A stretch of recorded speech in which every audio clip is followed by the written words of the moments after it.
Le Vendée Globe, c'est une très belle aventure, une très belle course, mais aussi un très beau laboratoire d'innovation.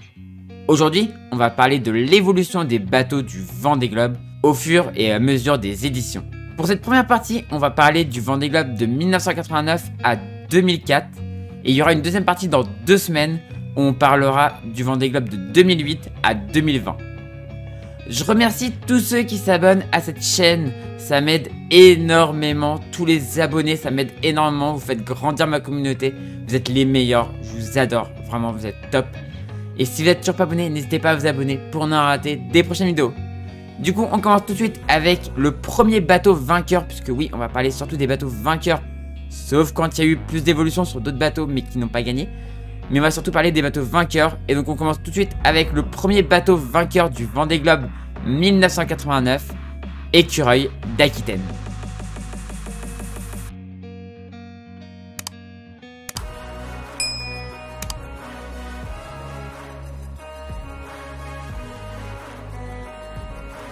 On commence du coup par le premier bateau vainqueur du Vendée Globe. Alors c'était pas un IMOCA, puisque la classe IMOCA est née après. Sur le premier Vendée Globe, par exemple, vous aviez Penduc 3 qui a couru. Donc c'était pas encore une course réservée aux IMOCA. Donc le premier bateau c'est Écureuil d'Aquitaine, vainqueur du premier Vendée Globe avec Tito Lamazou. On voit directement des grosses différences par rapport au bateau de maintenant. Un bout dehors qui était rétractable, contrairement au bateau de maintenant où il est fixe. Un mât avec étage de barre de flèche. Il y en a encore quelques-uns, mais c'est devenu très rare. À l'époque, les outriggers n'existaient pas encore. La quille est plus courte que les bateaux de maintenant. La quille fait 3,90 m. Le bateau a 3,90 m de tir en dos. Maintenant, c'est 4,50 m. Le bateau faisait 11 tonnes. Enfin, fait 11 tonnes. Maintenant, 11 tonnes, c'est un bateau lourd. Et là, je peux vous montrer du coup une photo que j'ai prise du bateau. Puisque c'est le premier bateau qui a descendu le chenal des Sables d'Olonne. Pour le départ du Vendée Globe 2024. On voit complètement le roof plus petit que les bateaux de maintenant, avec une zone de manœuvre totalement ouverte, pas couverte du tout. Il y a une barre à roues, là on la voit pas, mais il y a une barre à roues. Et la zone de vie est totalement différente de celle de maintenant. Ça n'a rien à voir. Et on voit la forme de la coque très arrondie, qui montrait un peu le chemin que ça allait prendre jusque dans les années jusqu'à 2004. Même, ouais, plutôt 2000. De toute façon, vous allez voir. Mais jusque dans les années 2000, avant qu'on commence à avoir des formes de coque un peu plus travaillées. Et vous me direz, qu'est-ce qu'il est devenu ce bateau? Bah, il a fini 3ème du Vendée Globe 96-97. Malheureusement, le 92-93, il l'a abandonné en Nouvelle-Zélande. Il a fait le Vendée Globe 96-97 où il a fini 3ème. Et ensuite, il a été perdu. Et il a été retrouvé en 2020. Et maintenant, c'est un bateau qui sert à la Vendée. C'est un bateau vitrine, entre guillemets, pour la Vendée. Il a été remis totalement en état. Et il propose des sorties en mer à la journée ou moins. Et donc, il s'appelle maintenant T11. Et donc, il appartient au département de Vendée. Et là, on voit bien, du coup, sa barre à roues. Et un peu son intérieur très caractéristique des bateaux de l'époque. Et avec cette vue 3D aussi, on peut voir le dessous du bateau. Donc, comme je disais, un seul safran. Maintenant, il en a 2. La quille, quille fixe. Alors que maintenant, les quilles sont basculantes. Et on voit une forme de quille assez particulière. Et là, on voit vraiment bien le cockpit. Très bien fait cette 3D. Et le bout dehors qui du coup était rétractable. Et j'ai oublié une petite chose. Il avait des spies symétriques. Alors que maintenant tous les bateaux, ceux qui embarquent des spies d'ailleurs, parce qu'ils n'en embarquent pas tous, ont des spies asymétriques. Donc des spies qui se mettent sur le bout dehors. Sur Écureuil d'Aquitaine, il avait des spies symétriques. Donc qui se mettent sur tangon, qui s'accrochent sur le mât. Ça devait être un enfer à faire sur un IMOCA. Enfin sur un bateau de 18 mètres 28. Mais c'est une des choses qui a bien changé par rapport à maintenant. Écureuil d'Aquitaine, donc Tito Lamazou, le premier vainqueur du Vendée Globe, avait des tangons pour mettre ses voiles, enfin pour mettre des spies symétriques. Pour finir sur Écureuil d'Aquitaine, petite anecdote qu'un ami qui a navigué dessus m'a raconté. Quand Tito Lamazou voulait virer de bord, il devait prendre un riz dans sa grand voile.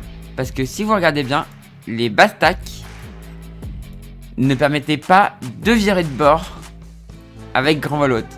Donc quand il voulait virer de bord, il devait prendre un riz, faire son virement de bord et renvoyer la toile. Pas du tout pratique, mais pour la performance, ça permettait de gagner un petit peu de toile. Et donc du coup, c'est ce qui avait été fait. Maintenant, c'est plus qu'un. On passe au deuxième bateau vainqueur du Vendée Globe. Bagage supérieur. Donc là, on voit le départ du Vendée Globe 1992-1993. Et donc voilà, bagage supérieur. Le bateau qui a gagné avec Alain Gauthier.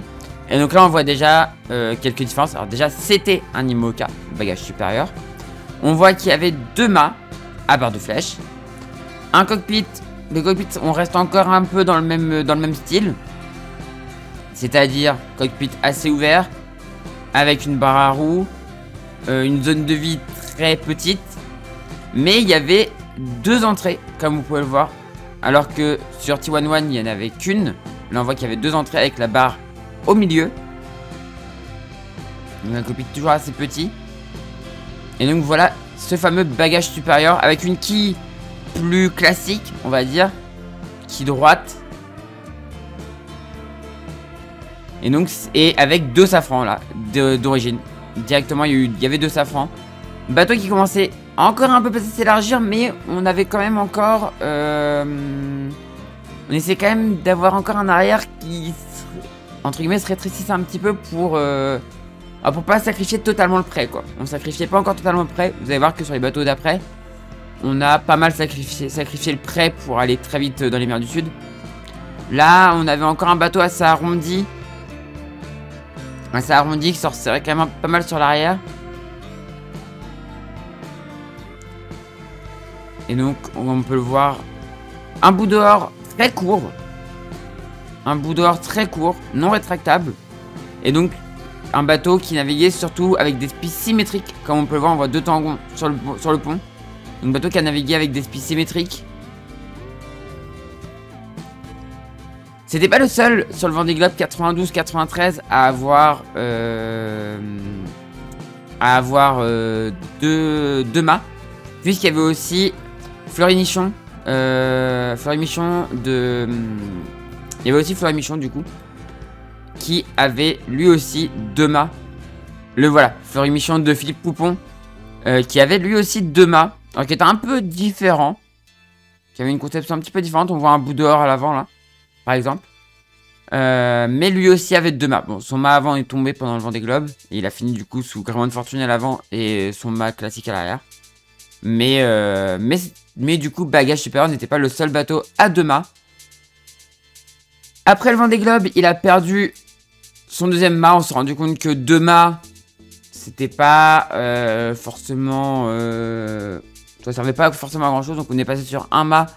Et avec du coup de la voile, de la toile un peu mieux répartie. On voit que du coup le cockpit a été un petit peu changé aussi. Et donc il a eu une longue vie. Il a fait plusieurs Vendée Globe. Et après il est devenu Energa.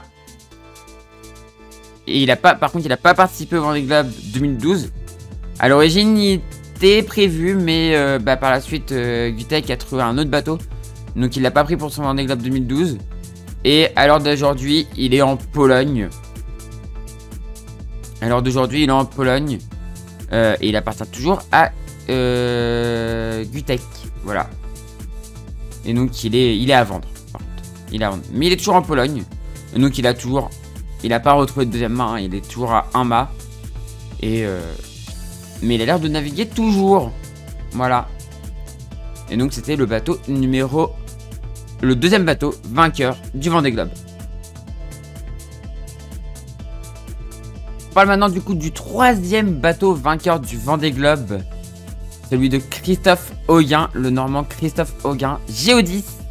Alors qui paradoxalement n'était pas le bateau le plus évolué entre guillemets de la flotte, puisque c'est pas celui qui a ramené les 2 plus grosses innovations qu'on verra par la suite sur les bateaux de course large, enfin sur les IMOCA Par contre, il avait une caractéristique qui après a suivi du coup les IMOCA, comme je disais, jusque dans les années 2000, c'est ses arrières ultra larges pour planer dans le sud tout le temps. C'était des bateaux qui planaient tout le temps. C'est des bateaux très larges, donc en fait quand les vagues les prenaient, bah, en fait ils les emmenaient très loin et c'était des bateaux qui allaient très vite, qui surfaient très bien. Mais paradoxalement, Géodis, c'est pas celui qui a ramené le plus d'innovation. On avait les cockpits qui commençaient un petit peu à s'élargir, avec cette zone de vie, avec les fenêtres, enfin avec les vitres sur l'avant. On n'a pas de photo de l'avant, mais si on voit un peu là, voilà, avec ces vitres qui donnent sur l'avant du bateau, qui leur donnaient un look assez particulier. Mais un cockpit totalement ouvert, pas du tout de protection. Et comme vous pouvez le voir, c'est très large à l'arrière. Sur Géodis, il y avait un bout dehors, mais on pouvait aussi utiliser des spies symétriques. On s'était pas encore passé des spies symétriques à cette époque. C'était déjà des bateaux en carbone, mais surtout les 2 grosses innovations, c'est sur Aquitaine Innovation, on a eu pour la première fois des outriggers. Donc voilà, Yves Parlier qui a ramené les premiers outriggers. Donc on voit que c'était des grands outriggers, mais il y avait encore quand même des spies symétriques. Et on a eu PRB avec Isabelle Autissier, qui elle a amené la première quille basculante sur un IMOCA.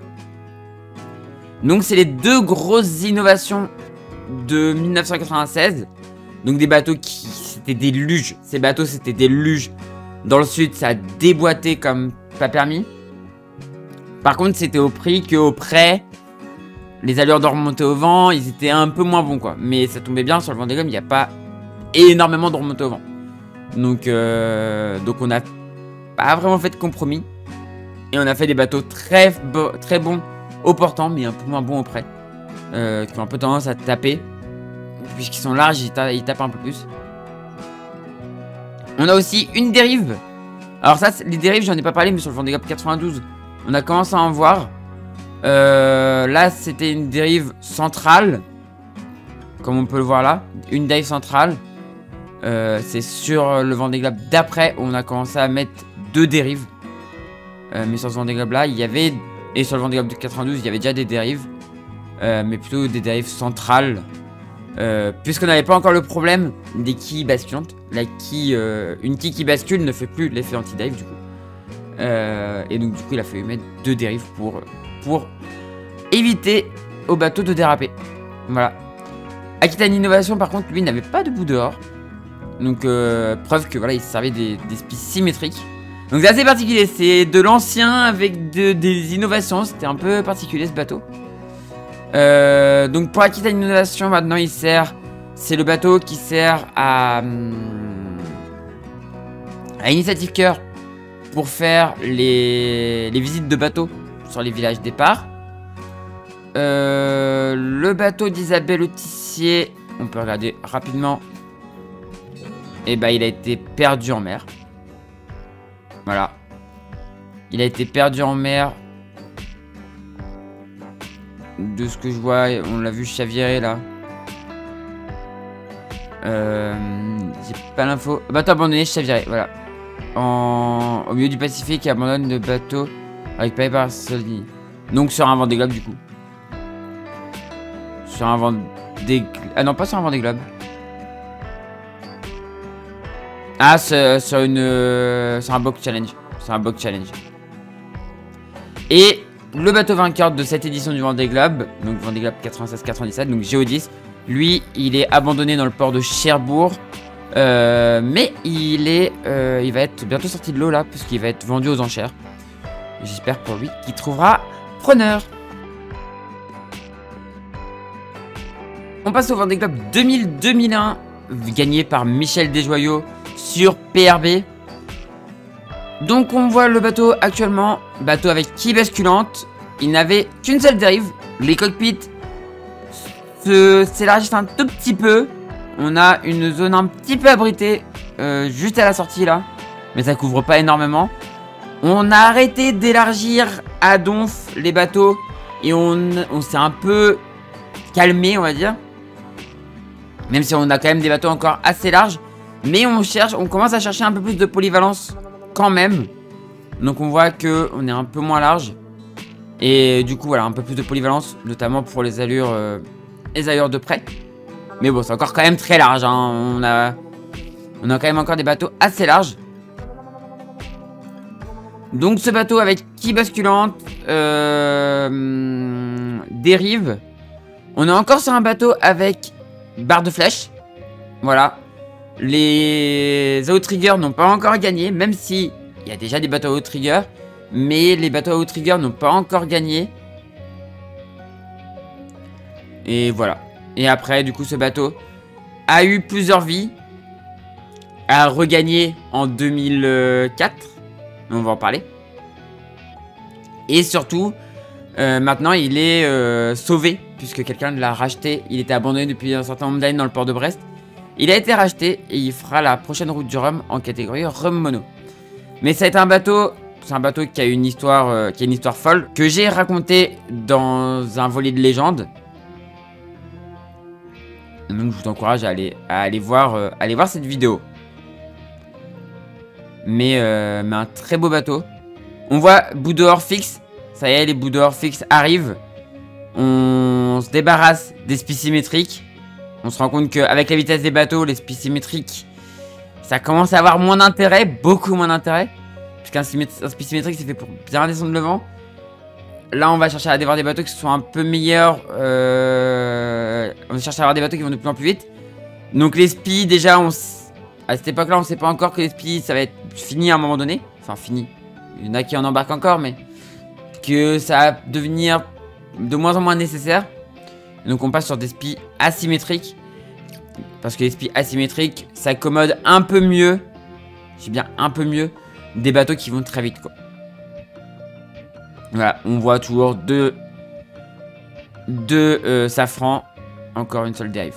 Voilà pour le Vendée Globe 2000-2001, le bateau vainqueur du Vendée Globe 2000-2001 avec Michel Desjoyaux. C'est le PRB. Et du coup, pour le Vendée Globe 2004-2005, on va pas parler du bateau vainqueur, puisque c'est le même bateau qu'en 2000-2001. Il n'y avait pas eu énormément d'évolution. C'est toujours un mât à barre de flèche. Il y a toujours une seule dérive. Donc pas énormément d'évolution. On va plutôt parler du bateau qui a fini deuxième, qui lui commençait à voir les évolutions qu'il allait avoir par la suite sur les IMOCA. Et donc c'était Bon Duel avec Jean Le Cam, qui était un bateau, du coup on avait repris de la largeur un petit peu. Mais surtout, on commençait à avoir des formes de coque un peu plus travaillées. Des outriggers, ça y est, les bateaux commencent à être construits de plus en plus avec des outriggers. Jean Le Cam avait fait ce choix des outriggers. Donc un bateau avec une forme de coque plus travaillée pour gagner en raideur grâce à la carène. Gagner en raideur à la toile grâce à la carène. Une quille basculante, ça c'est classique. Deux dérives, ça y est, on a deux dérives sur les bateaux. Ce qui fait que comme en fait les mâts sont basculants depuis l'innovation depuis Aquitaine Innovation, ce que j'ai pas dit c'est que les mâts sont basculants et profilés. Donc c'est des mâts L, donc c'est des mâts en fait qui sont propulsives et qui peuvent être basculés pour être le plus droit possible par rapport au vent. Et donc du coup, on peut gîter avec ces bateaux là, mais si on gîte, il faut avoir quand même une dérive qui va toucher l'eau. Et du coup, on a deux dérives, ce qui facilite un petit peu le plan anti-dive. Enfin, ce qui accentue le plan anti-dive. Donc là, on peut voir du coup des cockpits encore très ouverts. On n'a pas encore été chercher la fermeture des cockpits et donc la protection du skipper. Mais voilà, les IMOCA génération 2004, génération 2000. Et pourtant, sur ce coup-là, comme en 2020, c'est un bateau génération 2000, de la génération d'avant qui a gagné. Voilà. Donc après, il est devenu VM. Et ce bateau, malheureusement, a été perdu sur le Vendée Globe 2008. Après le chavirage de Jean Le Cam au large du Cap Horn. Voilà.